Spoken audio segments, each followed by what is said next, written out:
Round one is off the board, as we all know, for the Detroit Lions in the NFL draft. Let's talk about today what our thoughts are on these two first-round picks that came in, the trade that moved the Lions down to 12. Let's get into all of that and maybe a little speculation on what's going to happen today in round two.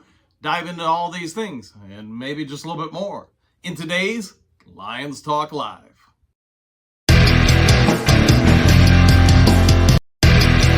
Well, greetings and salutations to everybody out there in YouTube land. I'm your host once again, Dan Thornton. I want to thank each and every one of you for tuning into Lions Talk Live today, the day after the first round draft that probably caught just about every mock draft prognosticator out there off guard. Nobody would have anticipated so many first round trades. Nobody foresaw two running backs going to the top 12.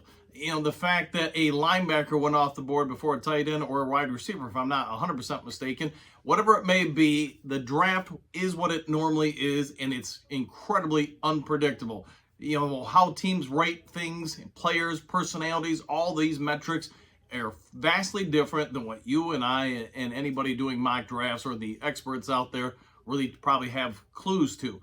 So we're going to talk just real quick today about these two first-round picks of the Detroit Lions. But before we get into that, if you haven't yet subscribed to Lions Talk Live, please consider doing so. Only takes you a second and a half to go ahead and hit that subscription button, leave a thumbs up, and if you have some questions, thoughts, or ideas, leave them in the comments section below. Now, let's get into pick number one. All right, so it's just my anticipation when the Lions finally got on the clock at number 6, the players that they really wanted at that particular pick were already off the board. Whether it was Anderson Jr., Witherspoon, whoever it was, they felt the value for that pick wasn't there. The other side of that is, it's just my anticipation. Brad Holmes, when he said, hey, got an offer, going to pick up, essentially another first-round pick on top of pick 12. Yes, it's a second-round pick at 34, but let's be honest, normally there's 32 picks in the first round, so you're as close to another first-round pick as you're going to be, really.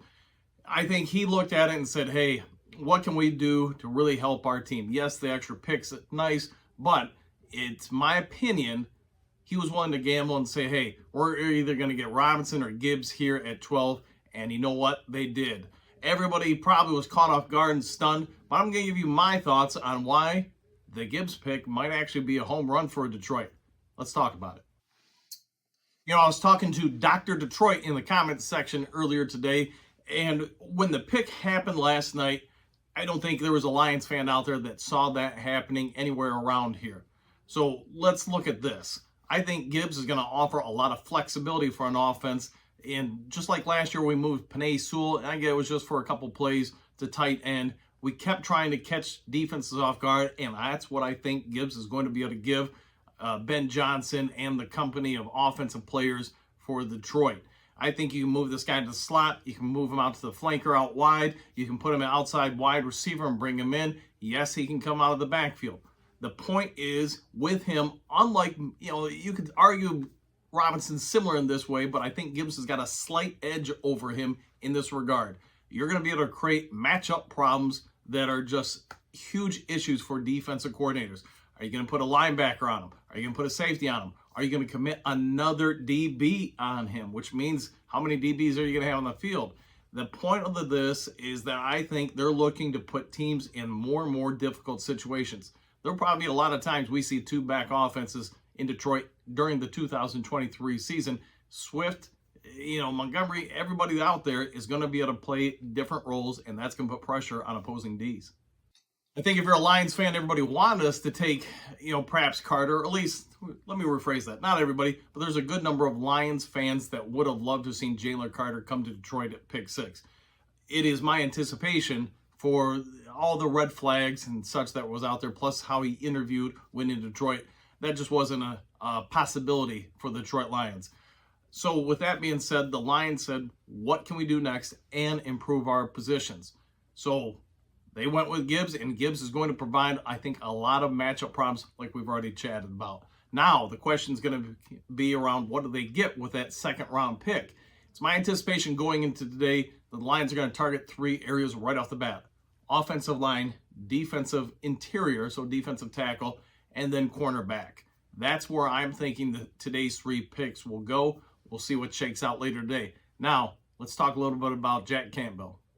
Sure, we all know this guy's huge, 6'5", depending on who you're asking, 240, 250 pounds, which is just a massive linebacker out there by today's standards. It's more common to see linebackers now in the 220, 230 range that run somewhere around 4.4, 4.5.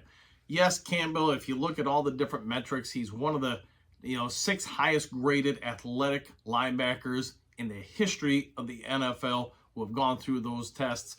And I get there's almost 3,000 of these guys that have done it, and he's number 6 all time. People are going to come down on his 40-yard dash time, which was 4.65. But here's my thoughts.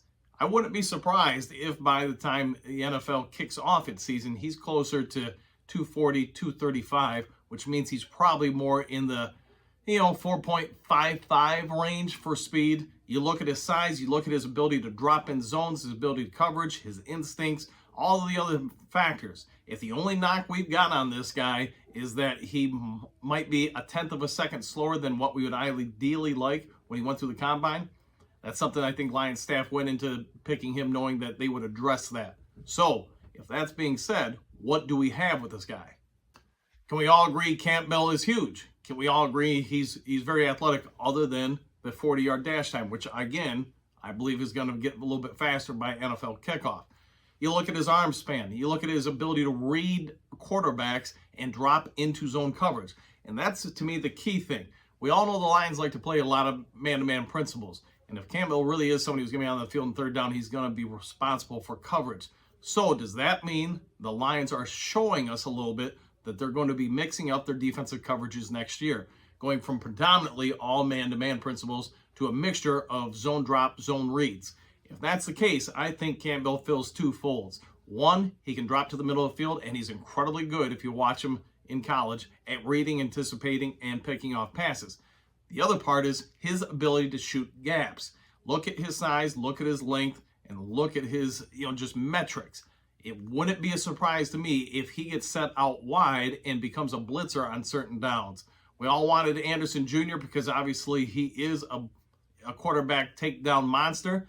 But don't be surprised if Campbell doesn't fill that role somewhat as well. Can you imagine him with his size and speed going after the quarterback opposite Houston, Hutchinson, Kaminsky, whoever else is on that field?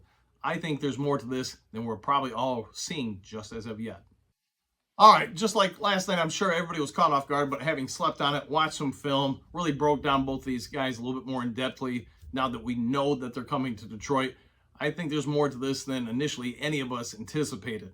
So with that being said, if I had to give a grade on both of these, putting them together and still waiting to see what comes out of that second round pick we gained from the trade, I'm going to give it a B. A B because I don't think either of them hurt us. I do think they help us. I just don't know to what extent yet that they're going to help us. If both these guys hit out of a park their rookie year, then it's an A grade. And that's the one thing when you look at all the pundits who say, hey, Detroit got an F, Detroit got an A, whatever it may be. Nobody really knows for 2 to 3 years. 3 years ago, Chase Young, everybody gave Washington an A for that pick. Are they give him an A today? Probably not. And that's the tough part with the draft. You can't just go off initial reactions. You have to dive in and watch. So with that being said, I hope to see you all tonight. I will try to, I'm not going to do a live. It takes too much time, but I will break down the picks as they happen and get some videos up to you guys. I hope you're all having a good day. If you haven't yet subscribed, please consider doing so. It helps the channel grow. Leave a thumbs up and comment in the section below. We'll see you all later tonight on another Lions Talk Live.